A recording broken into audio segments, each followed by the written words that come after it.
किस प्रोफेशन में आ गया मैं, मुझे नहीं करना। शाम को मैं घर गया, मैंने अपना बैग फेंका और मैंने अपने पापा को बोला मैं नहीं जाऊंगा दोबारा कल से।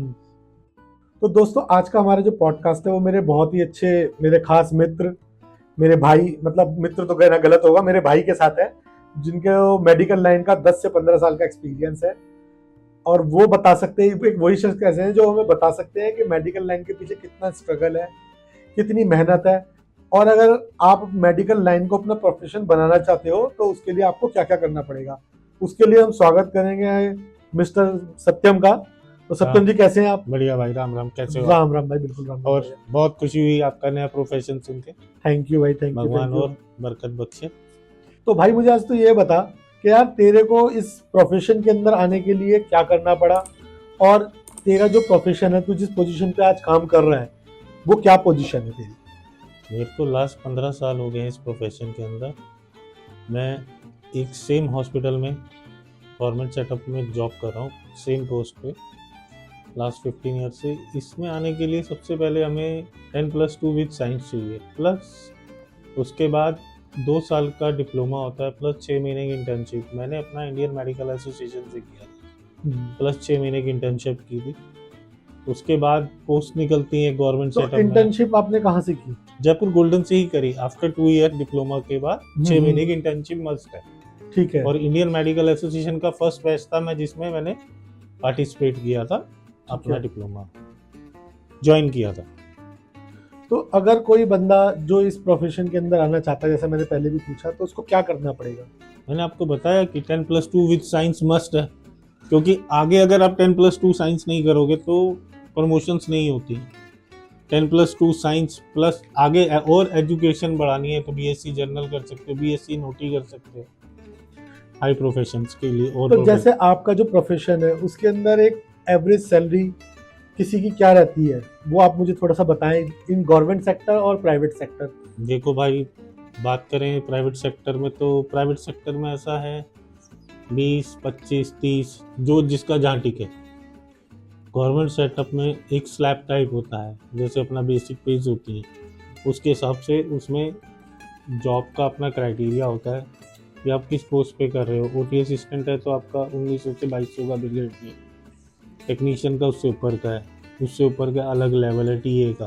फिर टीएस जो होता है हमारा टेक्निकल सुपरविजन, जिसके अंडरटेकिंग हम सब करते हैं। एक ब्रांच है हमारी, first of TS, second TA, फिर टेक्नीशियन, फिर टीए। तो क्या आप मुझे थोड़ा सा ब्रीफ में, और हमारे जो दर्शक हैं उनको थोड़ा सा ब्रीफ में आप बता पाएंगे कि आपकी जो प्रोफाइल है उसके अंदर आपको क्या क्या चीज़ें देखनी पड़ती हैं? हर तरीके का केस। अभी तो मैं वैसे पीडियाट्रिक हॉस्पिटल में हूँ गवर्नमेंट में। कई होते हैं एमएलसी केसेस आते हैं जो गांव देहात साइड के होते हैं कि किसी ने किसी बच्चे को ले जाके कहीं छोड़ दिया तो पुलिस वालों की वेरिफिकेशन, ये सब। तो जैसा कि मेडिकल लाइन में मैंने देखा है जहाँ तक कि मेडिकल लाइन के अंदर बहुत सारे प्रोफेशन है, आपने ओटी असिस्टेंट ही क्यों चुना इसको करने के लिए? सच्ची बात बताऊं भाई, ये मैंने नहीं चुना था। अच्छा। बट ये था कि मेरे फादर साहब के लिए, इसको मैं बहुत बड़ा थैंकफुल हूँ उनके लिए कि जो उन्होंने ये प्रोफेशन में डाल दिया। क्योंकि आपके पापा भी इसी प्रोफेशन से हैं? जी, मेरे पापा, मेरे चाचा, मेरे ताऊ जी सब इस प्रोफेशन से अधिकतर। और आज के टाइम में देखा जाए, और उस टाइम 2006-08 की बात करें, जब मैंने 2006 में डिप्लोमा किया था, उस टाइम बड़ी इजी जॉब्स होती थी, आराम से मिलती थी। प्लस उसके बाद आज के तारीख में देख लो, ना जॉब्स हैं ना कुछ है। उन्होंने बताया कि ऐसे ऐसे करो, गाइड किया, क्योंकि उनको इस चीज़ की नॉलेज थी। तो उनके कहने और समझाने के तौर पे मैं पूरा इस प्रोफेशन में डेवलप हूँ। तो यार जैसे कि देखो, आपकी हाल ही में भी कुछ टाइम पीछे शादी हुई है, और एक होता है ना कि वर्क लाइफ को बैलेंस करना होता है, जिसके अंदर आप अपना जॉब पे भी जाते हो, उसके बाद आप अपनी वर्क लाइफ कैसे, अपनी वर्क तो और साथ में लाइफ जो आपकी अपनी वाइफ के साथ है, आप उसको कैसे मैनेज करते हो? बस 5 डेज ऐसा होता है, 5 डेज वाइफ का भी वर्क होता है। उसकी 2 दिन छुट्टी होती है, मेरी 1 दिन होती है। तो हम सैटरडे नाइट से सोच लेते हैं कि चल ठीक है, एंजॉय करेंगे, थोड़ा घूमेंगे फिरेंगे, अपना मूवीज वगैरह देख लेंगे, फैमिली के साथ टाइम स्पेंड कर लेंगे। बाकी 5 दिन तो पूरा डिवोटेड हॉस्पिटल के लिए है, प्लस वो भी अपना 5 दिन अपना डिवोटेड उसके लिए। तो जो आपके ओटी के अंदर जैसे आप लोग केस, कोई भी आपके पास कोई ऑपरेशन आता है, कुछ आता है, कोई भी सर्जरी करनी होती है, तो वहाँ का उस टाइम का माहौल कैसा होता है? देखो माहौल बड़ा कूल होता है, ऐसा नहीं है कि ओटी है ऑपरेशन थिएटर है तो एक बड़ा डरावना फैक्टर है।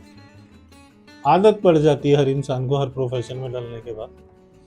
बड़ा कूल माइंडेड होता है, हंसी मजाक होता है, डॉक्टर से बातचीत होती है, सारे फ्रेंडली तौर पे एक फैमिली है, वो हमारी दूसरी फैमिली है कि जहाँ हम काम करने जा रहे हैं। मेन ये है वहाँ पे।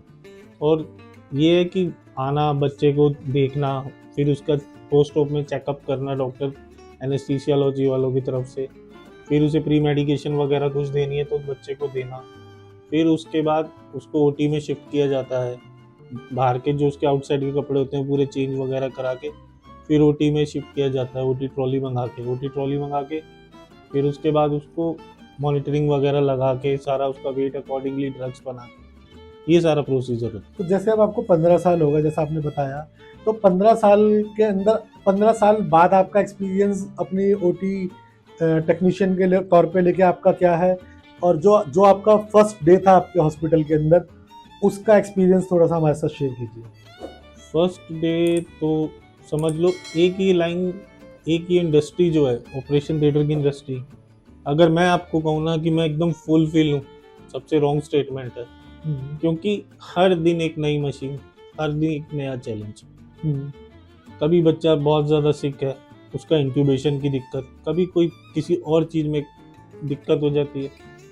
मीन्स सीखने वाले जो 15 साल 16 साल 20 साल 23 साल के एक्सपीरियंस वाले बंदे भी हैं, उनसे भी गलती होती है, क्योंकि ये लाइन ही ऐसी है, हर दिन नया, हर दिन नया।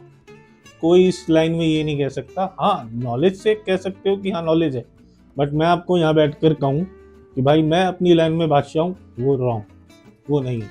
जो आपकी जॉब है, क्या आप अपनी जॉब से सेटिस्फाई हैं? हाँ जॉब से सेटिस्फाइड हूँ, क्योंकि प्राइवेट सेक्टर का हाल देखता हूँ, पहले तो आज के टाइम पे जॉब्स हैं नहीं, जैसे होती थी कि गवर्नमेंट सेक्टर में निकल रही है जॉब्स, निकल रही है, डीएसएसबी का निकल रहा है, बट अब ये है कि भैया डीएसएसबी का कब निकले, कब रिजल्ट आउट हो। तो प्राइवेट सेक्टर की सैलरी को एक अकॉर्डिंगली हम लेते हैं, रफली भी लेते हैं तो 30-32 हमें। और प्राइवेट में ये है कि अगर आपसे 30-32 ले रहे हैं ना, तो आपसे 1-1.5 लाख का काम लेंगे, तो आपके हाथ में 30,000 रुपये रखेंगे। और हमारे गवर्नमेंट सेटअप में ये वर्कलोड थोड़ा कम है, क्योंकि हमारे सीनियर सपोर्टिव, वो हमारी चीज़ों को समझते हैं, हमारी प्रॉब्लम्स को समझते हैं, हमारे डॉक्टर्स के साथ अच्छे रिलेशंस हैं सबके साथ। तो अकॉर्डिंगली अगर मैं प्राइवेट और गवर्नमेंट सेटअप की बात करूं तो मैं प्रेफर करूंगा गवर्नमेंट। तो आपकी जॉब के कुछ फ़ायदे नुकसान आप बता सकते हैं हमारे को? मेरी जॉब के फ़ायदे ये हैं, बस कोई भी पैंडेमिक सिचुएशन होती है तो बस घर से दूर ही जाना पड़ता है, ऑफिस ही जाना पड़ता है। बाकी कोविड के टाइम में हम देख लेते हैं कि सब जा रहे थे, घरों में से वर्क एट होम था, बट हम अपना जा रहे थे, घर वाले भी टेंशन में थे। तो जो आपके हिसाब से जो आपकी गवर्नमेंट हॉस्पिटल्स होते हैं, क्या उनके अंदर प्रॉपर फैसिलिटीज़ हैं कि अगर कोई पेशेंट आया है तो उसको हर तरीके से ट्रीटमेंट प्रॉपर तरीके से मिल सकता है? गवर्नमेंट में बहुत अच्छा है। देखो अगर आपकी जान पहचान है तो गवर्नमेंट सेक्टर से अच्छा हॉस्पिटल नहीं है। प्राइवेट में जाओ आप, वहाँ पे आपको पूछते क्यों है? क्योंकि आपसे पैसा ले रहे हैं, इसलिए आपको अच्छे तरीके से वेल ट्रीट करेंगे, सब कुछ करेंगे। अब आप एक गवर्नमेंट सेटअप में देखो, 3 डॉक्टर बैठे हैं, 3 ओपीडियाँ चल रही हैं सपोज हो मेडिसिन वालों की, एक ओपीडी में 100 150 बंदा आ रहा है, तो हर किसी को वैसे हाय हेलो करके ट्रीट नहीं कर सकते ना, राइट। क्योंकि उन्हें अपना वर्कलोड भी देखना है, फिर उनके पीछे का देखना है, जो बच्चे एडमिट हो रहे हैं उनका फॉलोअप लेना है, आगे अपने सीनियर्स को रिपोर्ट करना है। अब प्राइवेट में क्या है, आपको बिठाएंगे, आपको वहाँ पे बुरा नहीं लगेगा, आपको बुरा नहीं लगेगा। क्यों नहीं लगेगा? क्योंकि आपने वहाँ पैसे दे रखे हैं, आपको हंसते हुए बोलेंगे, वेल ट्रीट करेंगे, आइए जी। प्राइवेट में हाँ, अगर आपका डॉक्टर जान पहचान का है प्राइवेट में तो बहुत अच्छी बात है, तो वो आपको ट्रीट लेवल अलग होगा। अगर नॉर्मली आप जा रहे हो तो आप वेटिंग पे हो, सब कुछ हो। गवर्नमेंट में भी यही है, लेकिन गवर्नमेंट में ये है कि वो कहते हैं आओ, ठीक हो और जाओ। उनको उससे ज़्यादा पेशेंट से कोई दिक्कत नहीं है ना, कोई मतलब। अच्छा, अगर मान लीजिए सपोज कभी ऐसा कुछ आपको फेस करना पड़ता है कि आपको अपने किसी फैमिली मेम्बर को हॉस्पिटल के अंदर दिखाना हो, उनका ट्रीटमेंट कुछ कराना हो, तो उसके लिए आप गवर्नमेंट से प्रेफर करेंगे या प्राइवेट? देखो, पहली बात तो ये है कि मेरा है पीडियाट्रिक हॉस्पिटल, और जो थोड़ी बहुत जान पहचान है, जैसे फ्रेंड्स वगैरह हैं, तो उनके थ्रू अच्छा सेटअप है, अच्छे से ट्रीटमेंट हो सकता है, इतना मुझे पता है। और मैंने आपको पहले भी अभी एक बात बताई कि अगर आपकी गवर्नमेंट हॉस्पिटल में जान पहचान है तो आपके लिए वेल एंड गुड है, आपके लिए वेल एंड गुड है। अगर नहीं है तो मेरे ख्याल से आप जाओ, लाइन में सुबह 9 बजे लगो, 8 साढ़े 8 बजे कार्ड बनवाओ, फिर ओपीडी नंबर लो, फिर जाके करो सेटअप। तो मैं प्रेफरेबल हूँ कि अगर हाँ मेरा अगर कोई बंदा है तो मैं फर्स्ट ओपिनियन गवर्नमेंट हॉस्पिटल वाले से ही लूँगा। राइट, मतलब आपके हिसाब से गवर्नमेंट हॉस्पिटल के अंदर ट्रीटमेंट अब अच्छा है? हमारे हॉस्पिटल के जैसे डॉक्टर हैं, अब कई करके चले गए, प्लस वो उसके बाद प्राइवेट सेक्टर ज्वाइन करते हैं, तो ऐसा नहीं है कि वो बुरे हो गए, उनका वर्क कंडक्ट वही है, सब कुछ वैसे ही है, ट्रीट करने का हाल वैसा ही है। एक ये होता है कि एक हेल्प मिल जाती है। तो एज अ एम्प्लॉय आप जैसे गवर्नमेंट सेक्टर में पेडियाट्रिक हॉस्पिटल के अंदर जॉब कर रहे हैं, तो क्या गवर्नमेंट आपको सही ट्रीट करती है एज अ एम्प्लॉय? गवर्नमेंट सही ट्रीट करती है, ठीक है, चलता है, बट कभी कभार भेदभाव हर चीज़ में होता है, हर जगह होता है, चाहे वो प्राइवेट हो, गवर्नमेंट हो, मेडिकल लाइन हो, अनमेडिकल, मेडिकल लाइन से अलग कोई सेक्टर हो, सब में चलता है, थोड़ा बहुत सब जगह होता है। तो कोई आपके हॉस्पिटल का कोई ऐसा किस्सा जो आप हमारे को बताना चाहें, जो आपको याद हो, कोई आपकी मेमोरी के अंदर कोई ऐसी घटना? मुझे अभी तक सबसे पहले एक ही चीज़ याद है आज तक, जब मैं फर्स्ट डे अपनी ट्रेनिंग टाइम में गया था, तो मेरी पैर की सर्जरी हुई थी, उसके बाद मैंने अपना ज्वाइन किया। फर्स्ट डे मैं गया था तो एम्पुटेशन ऑफ फुट चल रहा था, के wiring plus amputation of foot. थोड़ा सा मैं आपको ये कहना चाहूंगा कि जो आप टेक्निकल लैंग्वेज बता रहे हैं अच्छा, वो हमें तो समझ नहीं आएगी, थोड़ा सा उसको ब्रीफ में थोड़ा सा समझाएं। पैर का, फुट का एम्पुटेशन चल रहा था, और उसी बंदे के दूसरे पैर का एक्सीडेंट केस था, फिंगर्स लटक गई थी, तो उसमें के वायरिंग चल रही थी, वायर डाल के उसको फिंगर्स को सीधा करा जा रहा था। तो फर्स्ट डे देख देख के, क्योंकि इतनी आदत नहीं थी, स्टैंडिंग ड्यूटीज की आदत ही नहीं थी, घूमना फिरना बाइकों पे यही लाइफ होती थी पहले। फिर जब ज्वाइन करा तो देखा कि हाँ भाई, ये भी एक लाइफ है, ऐसा है, यहाँ से ऐसे कमाया जाता है, पूरा दिन खड़े होके, क्योंकि इसमें स्टैंडिंग ड्यूटी है। ठीक है, आप कभी बैठ भी जाओ, ऐसा कोई वो हार्ड रूल नहीं है कि आपने नहीं बैठना, बट एक ये है कि जब स्टार्टिंग में आप किसी सेटअप में जाओगे तो आप उनके लिए नए हो। तो वो देखा तो मीन ऐसा हाल हो गया कि यार किस प्रोफेशन में आ गया मैं, मुझे नहीं करना। तो शाम को मैं घर गया, मैंने अपना बैग फेंका और मैंने अपने पापा को बोला मैं नहीं जाऊँगा कल से। इतने में मम्मी आई ऑफिस से, तो उन्होंने बोला कि तेरा मैं ये वाला कौन सा कोर्स था, वो शेफ का कोर्स, अच्छा, होटल इंडस्ट्री का, तो मैं तेरे लिए फॉर्म ले आई हूँ। 50,000 उस समय मुझे याद है फीस होती थी। आपकी मम्मी ने वो भरी थी? नहीं, मम्मी ले आए थे, फॉर्म ले आए थे, बट पापा ने थोड़ी स्ट्रिक्टनेस करी कि नहीं, क्यों नहीं जाना, क्या हो गया, तेरे पिताजी ने भी तो ये काम करा है, स्टार्टअप यहीं से करा था, तो करो। और सच्ची कह रहा हूँ कि अगर वो उस दिन जिद नहीं करते तो मैं इस लाइन में नहीं हूँ। तो कहीं ना कहीं आप उनके लिए थैंकफुल है? हाँ, बहुत बड़ा थैंकफुल हूँ मैं उनके, कि उन्होंने जबरदस्ती कह लो, उनका गुस्सा, उनकी डांट, उनका डर, कुछ भी कह लो, एक बाप ने अपने बेटे के लिए बहुत ज्यादा बड़ी बात करी। देखो हर एक आप पंकज भाई आज के टाइम में देखो, आप भी जॉब सेक्टर में हो, आप देखो जॉब्स का क्या हाल है, कहीं नहीं है कुछ, राइट, दिखाते कुछ हो रहा है, यहाँ ऐसा हो रहा है, वहाँ वैसा हो रहा है, ये ऐसा हो रहा है, होता कुछ नहीं है। बिल्कुल सही कह रहे हैं। क्या होता है, कुछ भी नहीं है। प्राइवेट सेक्टर में क्या आपको 20-25 हज़ार रुपये सैलरी देंगे, 20 हज़ार रुपये स्टार्टिंग में, प्लस आपसे स्क्रब करवाएंगे, ओटी का काम करवाएंगे, सब करवाएंगे। और यही गवर्नमेंट सेटअप में जाओ आप अपना आराम से एनेस्थीसिया साइड करनी है आपने, कोई वर्कलोड नहीं है ज़्यादा। स्क्रब के लिए स्टाफ नर्सेज हैं, वो स्टाफ नर्सेज केस करवाएंगे। आपके हिसाब से गवर्नमेंट सेक्टर के अंदर हर काम के लिए डेडिकेटेड पर्सन है उसकी फील्ड के लिए। बिल्कुल। प्राइवेट में आप देख लो, पहले आप एनेस्थीसिया कराओ, ट्रेनिंग टाइम में आपको पेला जाता है, वो भी क्यों पेला जाता है कि बस घिसना है ना, तो जब भी अच्छे से निकलोगे, जो उसमें घिस के निकल गया और पार कर गया तो वो अपनी फील्ड में मार नहीं खाएगा। ठीक। और हमारी फील्ड में कहते हैं एडल्ट में हर कोई काम कर सकता है। मैं आपको 2-3 महीने सिखाऊंगा ना, आप कहोगे ठीक है यार मैं जैसे तैसे कर लूँगा, बट जो एक पीडियाट्रिक फील्ड होती है ना, उसमें बच्चे का कुछ नहीं पता। इतना सा बच्चा, 2 किलो का बच्चा क्या होता है, कुछ भी नहीं। 2 दिन का बच्चा क्या होता है, मॉनिटर्स सब कुछ, उसके उनके ऊपर- ऊपर एनेस्थीसिया जॉब करवाना, प्लस केस जो स्टाफ नर्सिस वगैरह केस करते हैं, डॉक्टर आके केस करते हैं, उनका अलग। तो जिसने पीडियाट्रिक और ये इसका अंदर माहिरता यानी अच्छे से हाथ बैठ गया ना, वो कभी इस फील्ड में मार नहीं खा सकता। क्योंकि अगर आप किसी प्राइवेट में भी देखोगे तो आपको ये लगेगा कि हर जगह प्राइवेट में अगर एक बच्चा भी आ जाता ना, छोटा बच्चा, तो उनको पता नहीं है कि वो कि कैसे क्या, डॉक्टर ने बोला भाई रूम टेम्परेचर लो कर दो, बंद कर दो, हीटर लगाओ, ये लगाओ। क्योंकि जब आप पीडियाट्रिक सेटअप में ही काम कर रहे हो तो आपका पूरा नॉलेज वही है। तो आपने अपनी जॉब प्रोफाइल के अंदर एक कोविड जो सभी ने फेस किया वो भी आपने देखा है। हाँ, तो कोविड के टाइम पे यार अपना थोड़ा सा एक्सपीरियंस शेयर करो कि कोविड के टाइम का क्या एक्सपीरियंस था, उस हॉस्पिटल में जिसमें आप डेली जाते थे उसका कैसा माहौल था, वहाँ बाहर रोड्स का कैसा माहौल था। रोड तो ऐसी होती थी कि बस जहाँ वो 20 से घर से लेके हॉस्पिटल तक 25 मिनट लगते हैं, 10 मिनट हार्डली। और माहौल कुछ ऐसा था कि भाई बच्चा आया, केस खुल गया, बाद में पता चल रहा है कोविड पॉजिटिव था ये।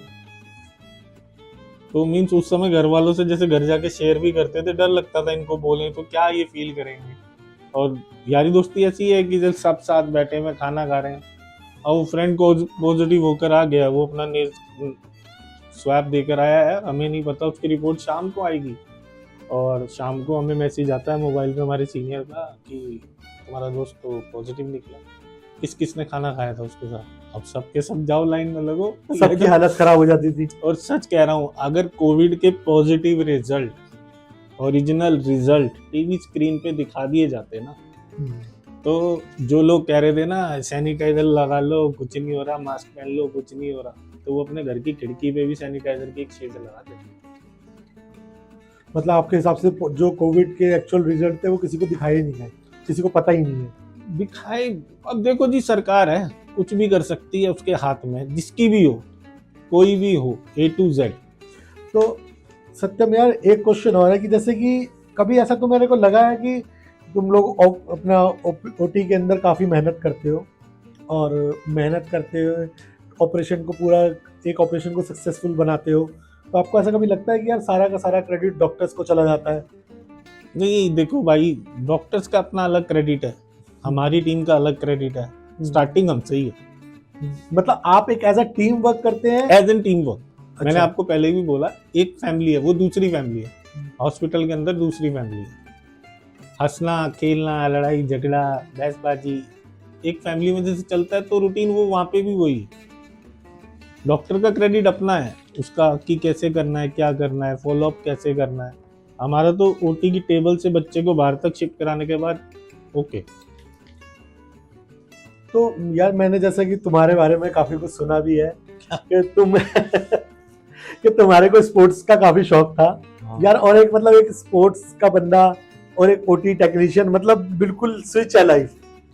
भाई स्विच लाइफ ऐसी है क्योंकि खेलना हमारे टाइम में ना फोन होते थे, ठीक है जी, ना कुछ होता था, ना इंटरनेट सर्विस ज़्यादा होती थी, याहू मेल होती थी। याहू मैसेंजर में 10 या 15 रुपए देके 1 घंटे की चैटिंग करने बैठते थे। वो भी कभी कभार, हाँ भाई, जब मम्मी या कहीं से सगन सुगन मिला तो 10-12 रुपए मिल के जुड़ गए तो चले गए, ठीक है। और आजकल के बच्चों को देखो, रिश्तेदार आया, नमस्ते, okay bye, phone, just phone, live phone. अब हम लोगों के पास भी, मैं सच्ची बात बता रहा हूँ, हमारे माँ बाप से हम लोग आज भी बात कर लेते हैं, बच्चे नहीं करते। और तो यही एक कारण है कि जी फील्ड थी क्रिकेट। मेरे को सुबह अपनी स्कूल की जब छुट्टियां होती थी, हम सुबह 5 बजे लड़के ग्राउंड में चले जाते, 1-1:30 बजे खेल कूल के वापस नहा के लंच करके 3 बजे फिर दोबारा क्रिकेट खेलने, और शाम को 7 बजे तक अंधेरा नहीं हो जाता जब तक खेलते। मीन्स इतना क्रिकेट का शौक था। तो बट फिर ये आपने स्विच कर दिया अपने आप को बिल्कुल एकदम? नहीं, गाइडेंस नहीं मिली, सच्ची बताऊं, गाइडेंस नहीं मिली। मम्मी पापा जॉब वाले थे, सिंपल, जो है चलो ठीक है, चल रहा है, कर रहे। बट शौक बड़ा था क्रिकेट का कि हाँ भाई क्रिकेट इज। अभी जैसे आपका जो फ्री टाइम होता है, जॉब ऑफिस के बाद, अपनी ड्यूटी के बाद आप घर जाते हैं, तो फ्री टाइम में आप क्या करना पसंद करते हैं? फ्री टाइम में तो यही सोच लो, घर के काम हो गए भाई, अच्छा। प्लस थोड़ा फैमिली टाइम, यारी दोस्ती का टाइम कभी कभार मिलता है, हाँ जरूर जाते हैं। घर वाले सपोर्टिव हैं, जाओ, दोस्त भी जरूरी है। सही बात है। 1-2 महीने में उनके साथ भी आउटिंग बनती है रिलैक्सेशन के लिए, वो रिलैक्सेशन अलग है। तो यार मेडिकल लाइन के अंदर ऐसे और क्या क्या प्रोफेशन है जो भी हमारे दर्शक इस वीडियो को देख रहे हैं कि थोड़ा सा उनको ये गाइडेंस मिल पाए, क्योंकि देखो सही गाइडेंस होना बहुत जरूरी है। ऐसे और क्या क्या प्रोफेशन है जिसके अंदर एक मेडिकल लाइन के अंदर बंदा अपने आप को एज अ प्रोफेशनल बनाना चाहे तो क्या क्या कर सकता है? सबसे पहले तो देखो जी, हमारी लाइन के अंदर जैसे मैं OT असिस्टेंट, इसका डिप्लोमा है। अब तो बतेरी जगह खुल गए इंस्टीट्यूट, लेकिन मैं आप लोगों से सबसे यही कहूँगा आपके चैनल के माध्यम से कि UGC अप्रूव्ड लिस्टेड जो होती है UGC अंडर गवर्नमेंट सेंक्शन, उससे देख के उस लिस्ट को अंदर जितने भी इंस्टीट्यूट हैं जो वैलिडेशन है उससे ही करें। चाहे वो नर्सिंग की हो, नर्सिंग में जाना चाहते हैं, एक्सरे टेक्नीशियन बनना चाहते हैं, लैब टेक्नीशियन बनना चाहते हैं। तो जैसा यार अभी बहुत ज़्यादा देखा जा रहा है कि आजकल कॉन्ट्रेक्चुअल जॉब्स हो रही हैं, और तो कॉन्ट्रेक्चुअल जॉब में ज़्यादा बेनिफिट है या रेगुलर में? देखो रेगुलर वाला तो राजा है, उसको कोई टेंशन नहीं है, एकदम रिलैक्स होके बैठना है उसने, उसको सैलरी का मतलब अच्छी नहीं करनी, कुछ नहीं करना। गवर्नमेंट 30 तारीख को घंटी बजा देगी गड़क। कॉन्ट्रेक्चुअल वाले का ये है कि जी सैलरी आती है, आएगी, लेट भी हो सकती है, देर भी हो सकती है, सवेर भी हो सकती है, तो कहीं ना कहीं वो अनबेनिफिट कॉन्ट्रेक्चुअल वाले के साथ है। लेकिन मैं एक बात जानता हूँ, अगर आपके सीनियर्स आपके साथ अच्छे से हैं, आपकी बात को सुन रहे हैं, तो आपकी जो जॉब प्रोफाइल है, जिस फील्ड में भी आप हो, अगर वो सपोर्टिव है तो बहुत अच्छी चलती है। और ऐसे हमारे सीनियर्स हैं जो बहुत सपोर्टिव हैं, किसी की प्रॉब्लम को, कोई प्रॉब्लम हो, फैमिली की हो, माइंड डिस्टर्ब हो, कुछ भी हो, उनसे शेयर करो तो उस चीज़ का वो रास्ता बताते हैं, सॉल्यूशन दे देते हैं। तो सत्यम भाई यार एक बात बताओ कि जैसे तेरे को छुट्टियां चाहिए होती हैं, कभी 8 दिन की छुट्टी चाहिए, कभी 10 दिन की छुट्टी, तो क्या इजीली मिल जाती है? क्योंकि वर्कलोड बहुत होता है। वर्कलोड है, लेकिन ये है कि ठीक है, मैनेजमेंट को देख के मिल जाती है, कभी कभार कैंसिल हो जाती है। जब क्राइसिस है, कोई ऐसी सिचुएशन है, तो उस समय हो जाती है। जहाँ मैनेजमेंट की बात है वहाँ तो पूरा हेल्पफुल रहता है सीनियर्स का। तो क्या ऐसा, जैसे कुछ क्वेश्चन और एक दो छोटे छोटे क्वेश्चन दिमाग में आ रहे हैं जी, कि जैसा आपकी जो जॉब प्रोफाइल है या गवर्नमेंट जॉब है उसके अंदर करप्शन है? क्या किसी को पैसा खिला के जॉब मिलती है? देखो कईयों का सुना है, कई अपने मेहनत से भी पाते हैं। जो मेहनत से पाने वाले हैं, वो 1000 में से इक्का या दुक्का होते हैं। कोई कॉन्ट्रेक्चुअल जॉब भी हमारे टाइम पे खुलती थी तो उसका प्राइस अलग होता था, जॉब के लिए अलग होता था, with approach different.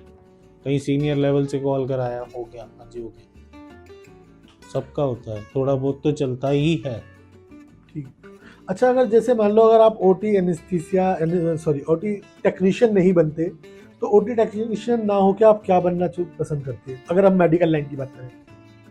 Medical line की मन तो बचपन में बहुत था NDA का, नेशनल डिफेंस एकेडमी। हाइट भी अच्छी थी, बिल्ट भी अच्छी थी, तो उसमें हो नहीं पाया, क्योंकि मैंने आपको पहले भी बताया कि गाइडेंस नहीं मिली प्रॉपर। ठीक। फिर मैंने दिल्ली पुलिस का भी दिया था, फिजिकल क्लियर कर लिया था, लिगामेंट टीयर हुआ था। मम्मी बहुत खुश हुई थी, तेरा दिल्ली पुलिस में नहीं हुआ। मेन तो यही था कि NDA में, मेन NDA था कि नेशनल डिफेंस एकेडमी ज्वाइन कर। राइट, मतलब आप मेडिकल लाइन के अलावा अगर जाते तो एनडीए जाते? हाँ, अगर स्टार्टिंग बेस पे अगर अच्छी गाइडेंस मिलती तो NDA ज्वाइन कर। तो सत्यम जी, बहुत अच्छा लगा आज आपके साथ ये वीडियो शूट करके, हमारे को ये पॉडकास्ट शूट करके, और मैं आशा करता हूँ आने वाले टाइम के अंदर सत्यम जी के साथ कुछ और भी पॉडकास्ट लेके आएंगे, और उस ऐसी ही मेडिकल लाइन से जुड़ी कुछ और चीज़ें, कुछ और सच्चाई मेडिकल लाइन की, जो हम आने वाले नेक्स्ट वीडियो के अंदर आपसे जरूर करेंगे। तो आशा करता हूँ आपको ये वीडियो पसंद आई होगी। अगर वीडियो पसंद आई है तो हमारे चैनल को सब्सक्राइब करें, वीडियो को लाइक करें और शेयर करें।